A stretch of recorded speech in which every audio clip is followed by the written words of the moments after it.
Welcome to the latest edition of Rugby Unfiltered. I'm your host, Jan de Koning, and with me, as always, my right-hand man, Eugene Eloff. Loffy, welcome.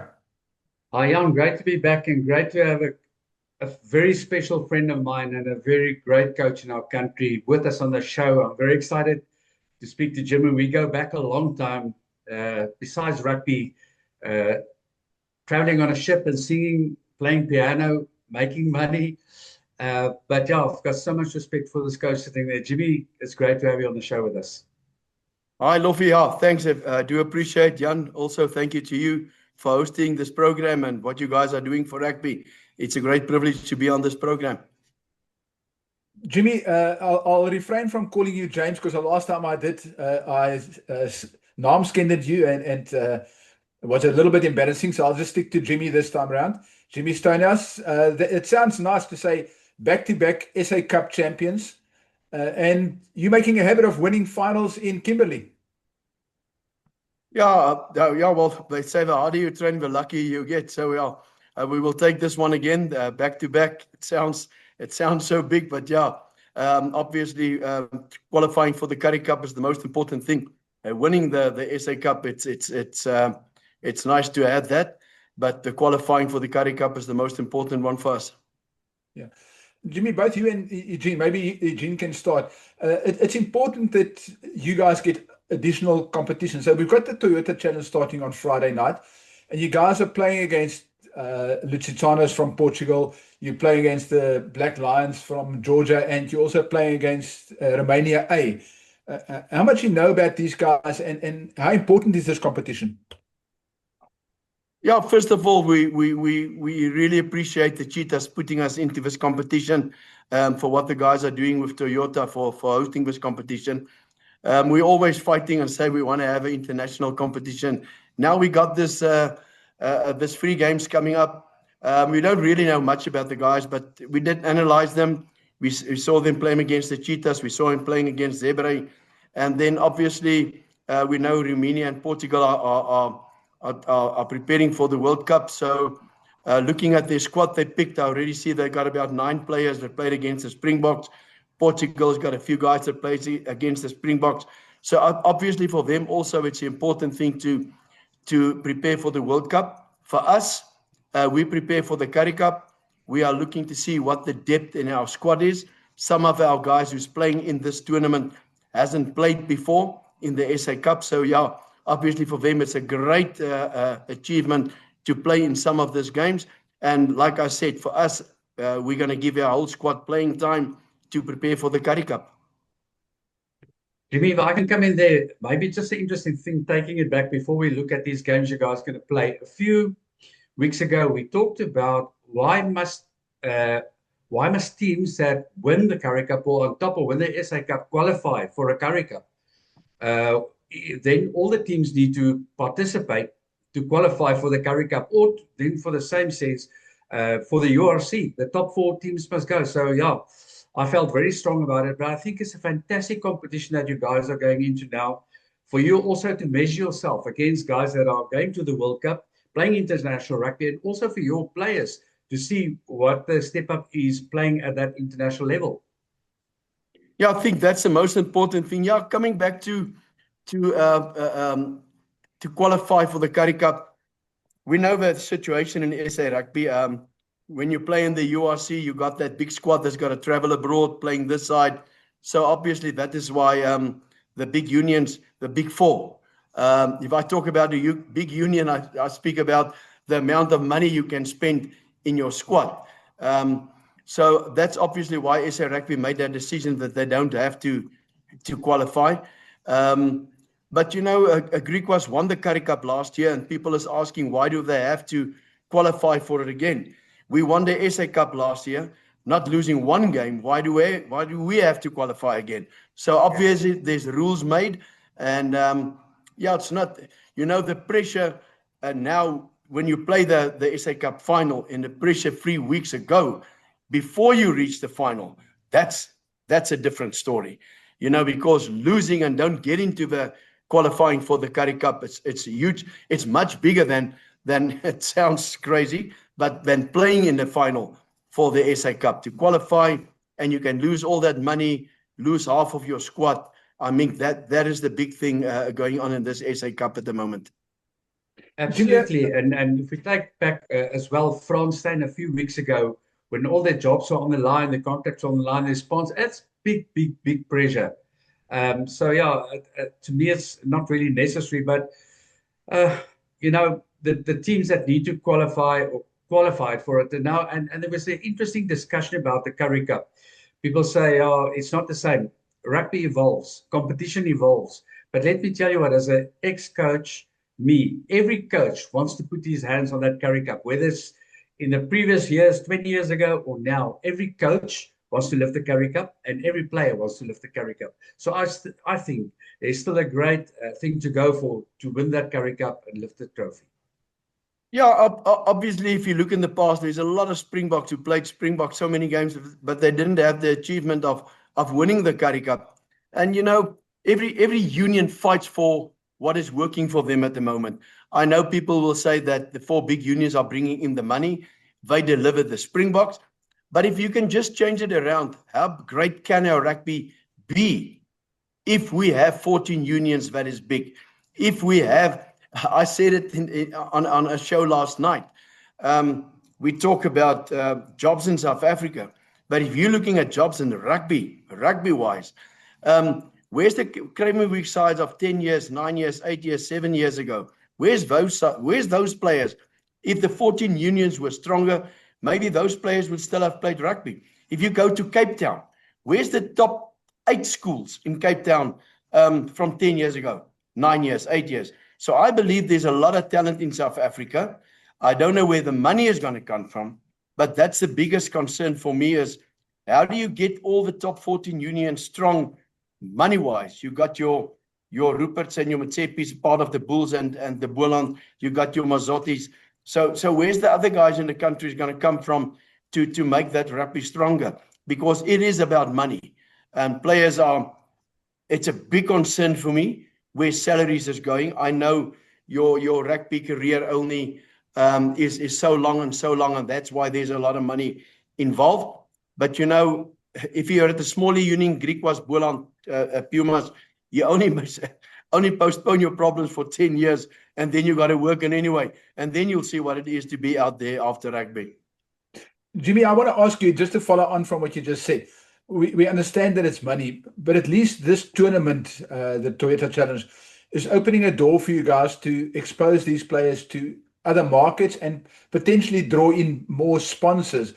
Is this an important step? Because I know SA Rugby is trying to add more teams next year. Is this perhaps the venue, given that we've got the 4 URC, the big teams in the URC, and then you've got the real workhorses of South African rugby, you know, guys like yourself, the Pumas, Griquas, Cheetahs, guys that also bring players through the system and provide Springboks. Is this an opportunity for you guys to get a bit more money and sustain yourself better? Yes. If you take it a step back, what do you give to your sponsors in a SA Cup? There's no television game. It's maybe once or twice, but it's not even in a big... it's being streamed. So I know SA Rugby is doing their best. I'm not saying they don't. I know SA Rugby's referees are doing their best. Is there enough referees in the country to you know, if you got to qualify and your head is on a block and you're going to lose that money from SA Rugby, maybe, let's say a ref make a wrong decision, but there is a TMO. Maybe it could have been different for other teams. So, and people got to understand me correct here. I know SA Rugby is doing a great job and they try their best. So is the referees. But the exposure for sponsors in a SA Cup. Now you're going to a 1 single round Currie Cup. Now you only get the 2 big unions to play at your home ground just once. So a guy that's buying a suite, let's say they pay 105,000 for a suite. What do you get out of it? So now you've got this. And again, everything is in bloom. And we're glad we got this competition. Suddenly, you have more exposure for your brand on your clothing, for the people that sponsors you. But this is definitely something that gives opportunity for your sponsors to get involved much more. I just hope that the television broadcasting there is much bigger than it's been in the SA Cup. because for the Cheetahs doing this great job, hosting this competition, I think the brand out there should be carried out and give the people all the exposure they can get. Yes, Jan, I must agree with Jimmy there. And me being involved in as they call it, the big union, and then also the small union. It's a massive jump. And the whole time you as a coach, Jim, I'm sure also you go out and try and get sponsors to help finance players to set up systems in place and so on, because the unions don't have that sort of money. And it's a lot of pressure. And but I agree, if they can just get the same television exposure, because I must also compliment you, but the culture you have in Nelspruit is so great, because for a match there are more players there than that goes to Ellis Park for a URC game, and that tells me that the culture in Nelspruit at Mbombela, at your team, the people are loving to support the team, and that's what needs to be broadcasted and shown out there. Yeah, and I just want to say this again, after this program, people are going to say, Jimmy Stonehouse, you think your team is going to play in the URC? I know we're not ready for that. I know we don't have a depth. But I know if we can have an international competition, if we can travel abroad, stay there 3-4 weeks, and after the end of this season, we sit in May and already 6 players from the Pumas are leaving. If they can get that exposure playing overseas, get that traveling wise, know how it works up here, and when to sleep, when to stay awake, when to do stuff, the whole country benefits from it. It's not just about the Pumas. We're fighting this fight, and as Jimmy Stonehouse wants to get in the competition. I believe if you can play there, it's more exposure. It's more exposure for players. More players will come to the Pumas. More players will go to the Griquas and all the other unions if they can play in that competition. And that's what this game is about, is to develop players. If you look at our school system at the moment, they talk about the big schools and the smaller schools. So what's wrong for me in our country? We got so many great players just coming out of that big schools, and so many great players just coming out of the 4 unions. Do we need the other ones? Do we really need them? And that's the part that bothers me. We can be so strong with creating all the smaller schools, getting them bigger, all the smaller unions, getting them bigger, that our rugby can be massive. And now you'll say to me, but we are the world champions. Do we really need more guys? I think for rugby wise, yeah, we can. It can be massive. If you look in France at the top 2, if you're not at the big competition, the second tier competition, how massive it is television wise, spectator wise. Now, yeah, again, is there, do the people really value the second tier competition in South Africa? If you go to the Varsity Cup, the people love the Varsity Cup. What can be better if you have a great under 19 and a 21 Currie Cup, that's a double round. And if you have the Varsity Cup, but let's say this, you're not allowed to play Varsity Cup if you contracted at the big union. How will the rugby then change? Because all the players now that's contracted at Tikkies are contracted at the Bulls. That's a way to get more rugby. Will it be the same strength? I believe there can be a lot of players that's still good out there, but nobody wants to go to border. There's no money for them there. So they rather leave rugby. They're going to play club rugby. If you play club rugby in Pretoria, you earn the same salaries that you earn when you play at the border. So why would you go and play at the border? And is that really rugby development? I know Willem Strauss is going to kill me for this, but are we really developing rugby in the Blue Bulls country if we take all the players that comes from smaller unions and we put them in a Carlton Cup? Yeah, Jimmy, if we talk about you've 100% right. Unfortunately, our country, the talent that's in our schools, big schools, medium schools, small schools, is just incredible. And unfortunately, we don't have a net wide enough to pick up these kids at the small schools. But if you just take the Eastern Cape, you talked about Bordenau and EP. I think because of administration, whatever the reason are, those kids just lose interest after school. And there's a lot of talent walking around there. And I would like to see a system where there's a feeder system where you can pick up these brilliant kids at a so-called small school and maybe put him into a system. But you know, there's only 23 places in the rugby team. There can only be so many rugby teams, and that brings me to the next point of, you know, every dad that wants his son to become a Springbok and think he's going to make it because he's playing SS schools or academy. It's not necessarily that way, as you know. Yeah, you know what? There's only so much players that can make it, but how do you measure it if you make it? Did I make it in life as a rugby coach? I will always say to myself, no, because I haven't coached the Springboks. I haven't coached the URC. But there's 10,000s of coaches that wish they were me. And there's 1 million players out there wish they were at the Pumas. So there's so much talent out there that I think we can still develop. But if you still keep on being the world champions with what you have, why would you go bigger? You can't argue that. Jimmy, I just want to get back to you for a second. You spoke earlier about giving these guys opportunities to go overseas. You guys are going in October. You're going back to Georgia to go play those games there. How do you approach that? I mean, obviously you've got 3 rounds in the next 12 days, 10 days. You play the 5th Friday, then you play Wednesday, and then you play the next Sunday. But then in October you go again. So how do you approach this? Do you approach it as one, or do you see this as 2 separate competitions? Yes, obviously we don't look too far ahead. We know the Currie Cup is coming, so we can make a decision here. We got this 3 games. It's all World Cup guys that are going to the World Cup. Do we pick our best team every single time? But because, you know, suddenly in South Africa, when you go and play abroad, then it's not your A side. You're leaving your A side at home because you want to win your home games. Because if you can win your home games, when you wear the badge, that's the best team you got. That's it. And that's what it is. That's why every union in South Africa now suddenly try to build so big squad. Like if Leinster comes to South Africa, it's also not their best squad coming, but it's a better squad than any other team maybe. So you got to have that depth. So how do we going to handle this?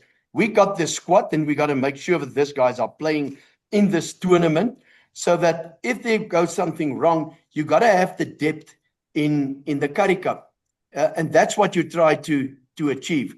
If you look at, and if I can mention Griquas at the moment, if you look at their back 3, you can change any one of those back 3, and the next guy will fit in there, and they're good enough. And that's what we are trying to do. So we got to play our guys in this tournament.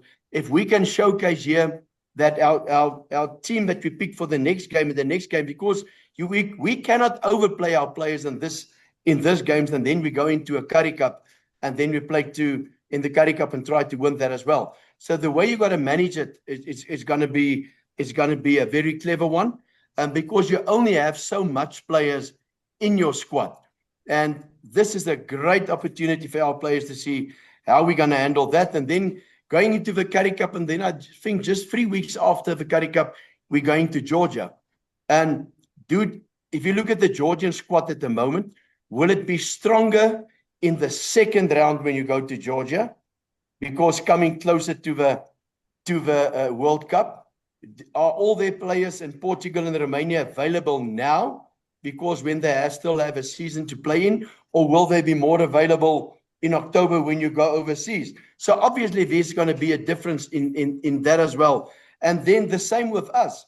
A lot of players are leaving at the end of October. Do you take that players with you to Georgia, or do you join your new players coming in for the new season and use them in that tournament to prepare again for the SA Cup, which you got to qualify for the Currie Cup for?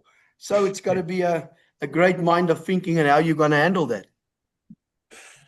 Yeah, I think you summarized it by one word. You need, I think. Say again? Sorry, I think you summarized that in one word. You need to be smart.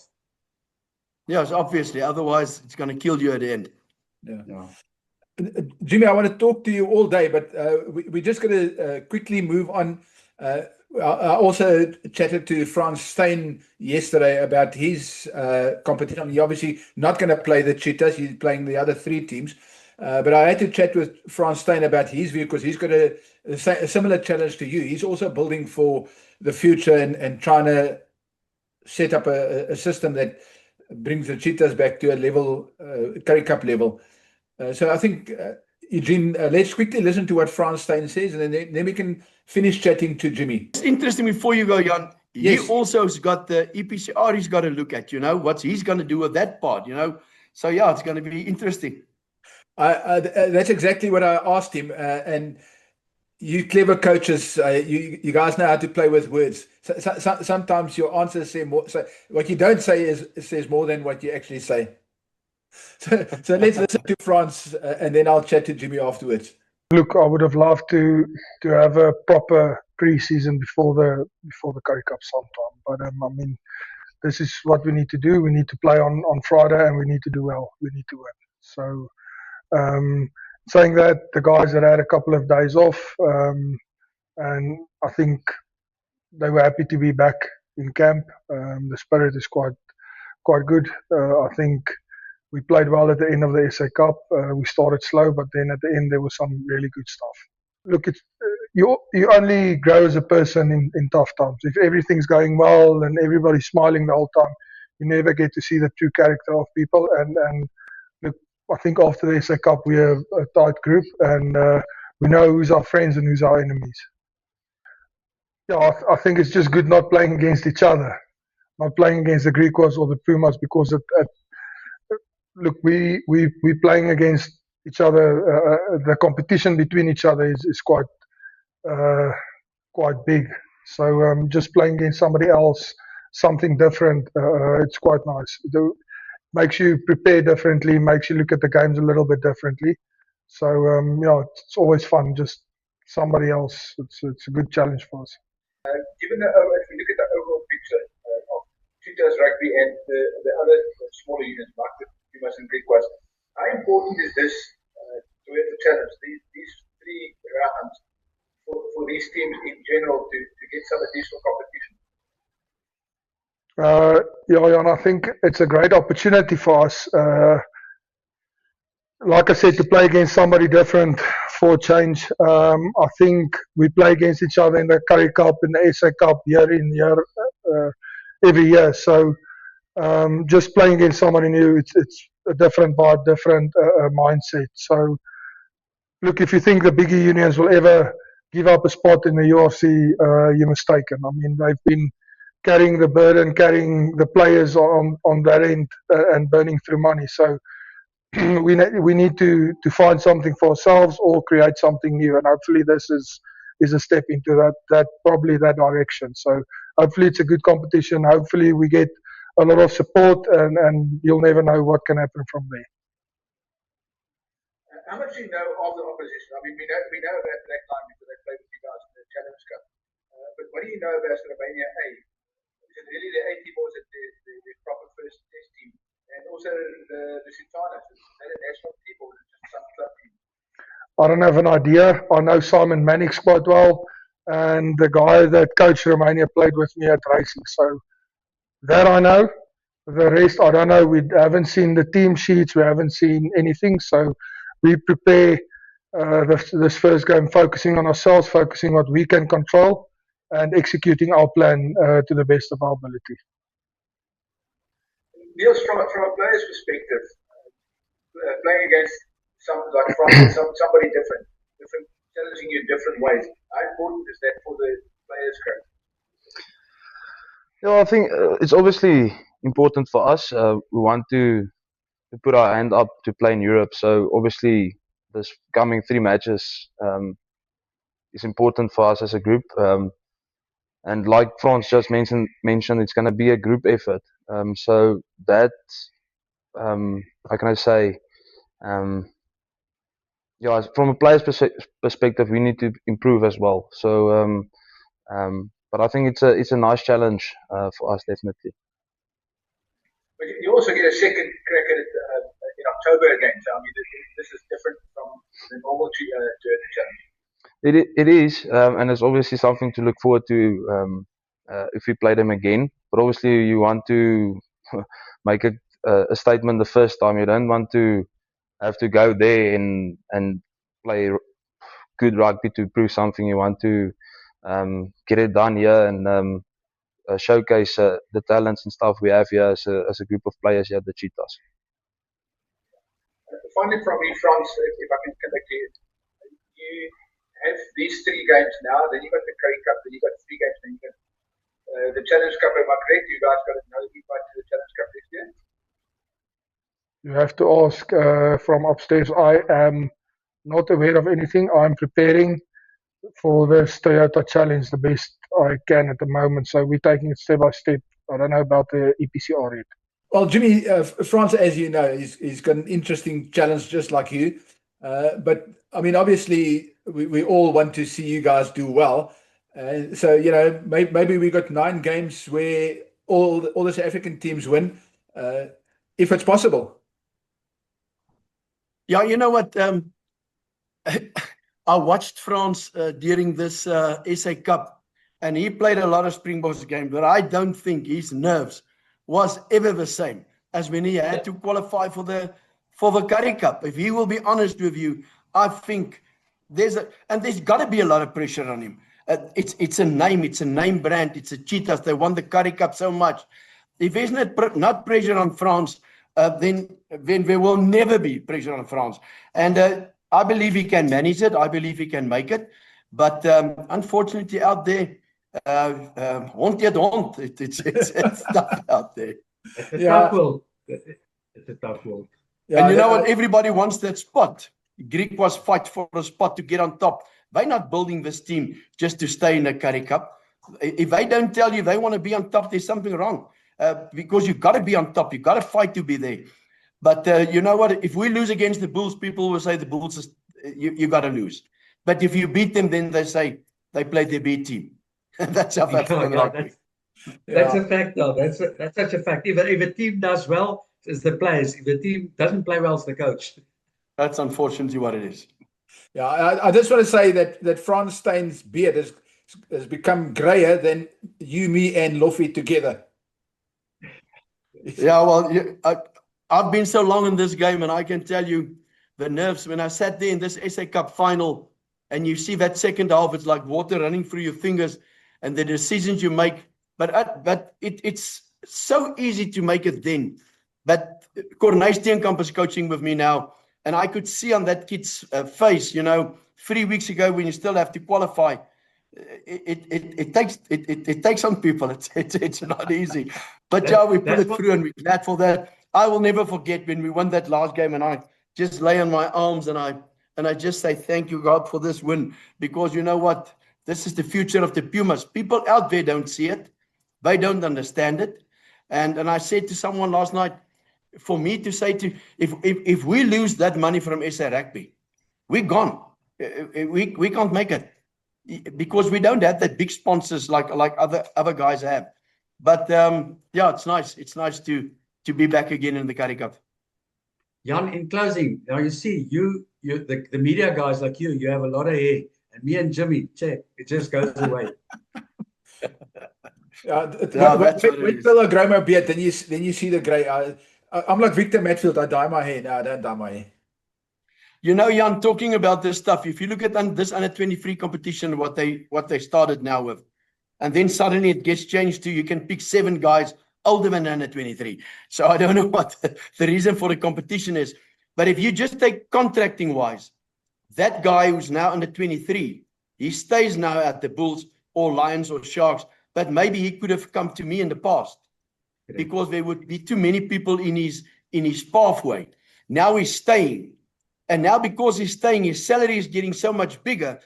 So when he's just over 23 and they don't want him anymore, I can't afford him. So it just snowballs if you really look at what's happening. That's a good point, eh? Yeah, very, very, very good point. Jimmy, thank you very much. I think, Eugene, we're going to have Jimmy on more often because it's not often that you get such brutal honesty. So, Jimmy, you'll get a call from me in a not too distant future. No, I appreciate Jimmy. Jan and Loffie. Nice seeing you again. And we're gonna take that guitar and sing again, and I'll carry that hat around again to make some money, man. Yeah, we need to, and of course the dollar is worth more now, so we can. Yeah, but what a Jimmy, great evening. Ek gaan sommer vir jou in Afrikaans sê, is lekker om jou weer te sien, hoor. Nee, vir jou ook my maat. Baie dankie, waardeer. Arigato gozaimasu. Yes. Gentlemen, thank you Blessing, very, very much. And yeah, from Rugby Unfiltered, two great guests, two legends of the game. Till next time, from myself, cheers.